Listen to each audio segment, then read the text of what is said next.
Bears keeping the offense on the field and going for two. Now a shotgun snap as they'll look to throw. And this is going to be caught.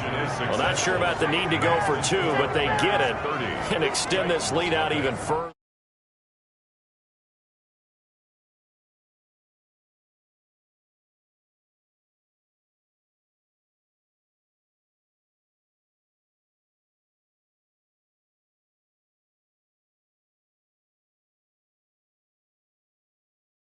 So they're able to throw it in for the two-point conversion, and sometimes that can be a risky play, but they got it. Yeah, you always have to be careful here because if you do get it intercepted, it's returned by the defense, that's 2 points for them, but he identified an open target and put it right on him.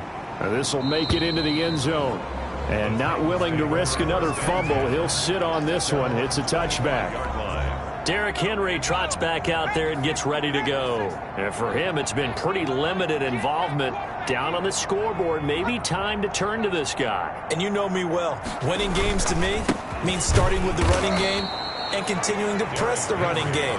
Maybe you go away from him a little bit now, but the bottom line is he hasn't touched it enough to make a difference. Well, they haven't established that running game yet. The question is,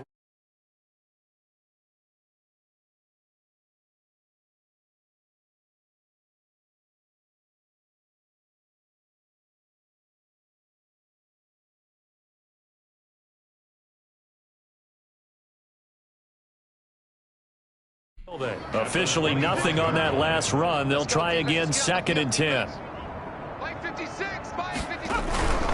Henry. And from the 25, they work this to the 29, a gain of 4. When you find that kind of yardage, you couldn't be more confident as a ball carrier. And guess what? You're going to go back and tell your offensive coordinator, I like to keep carrying it, thank you. And he lost the football. And this is picked up by the Bears. And his guys are going to take over at the 39-yard line. Fumble on the play. Recovered by Chicago. Always costly to cough up that football. These defenders, they become so adept, though, at jarring it free. Yeah, it's amazing that there aren't more fumbles caused because now, if you're an offensive player,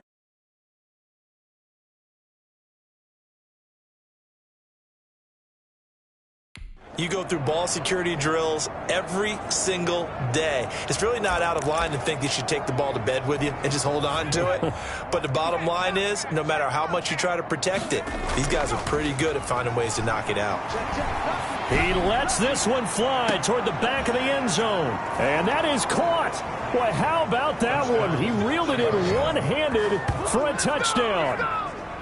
He's been a frequent target, and with catches like that, one-handed in the end zone, I'd keep going his way. And he's doing it every which way, isn't he? 2 hands, and in this case, we just saw it with 1 hand. Almost reminds me of a great return of service guy in tennis. No matter how you whack it at him, it comes back at you.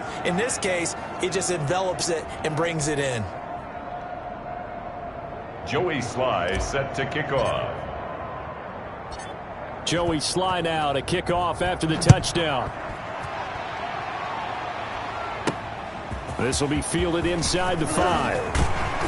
And he's up across the 25 and down at the 28. At their own 28-yard line.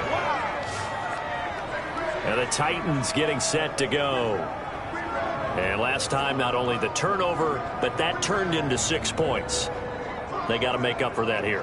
We always hear about empty possessions, but some are worse than others. You can have an empty possession, punt the ball away, get yourself set to play defense, but when you turn it over, it changes momentum, and when they take it downfield and punch it in on you, that's a bad possession all the way around. Yeah, you're hungry to get back out there, aren't you? You better be, because otherwise, it's going to be a long day for you. Just a yard on the pickup there, and it'll bring up a 2nd and 9. Yeah, things were pretty stacked up there in the middle of the line. A lot of bodies, not much space. I think ultimately he was fortunate to get anything out of that run. On 2nd down, here's Henry.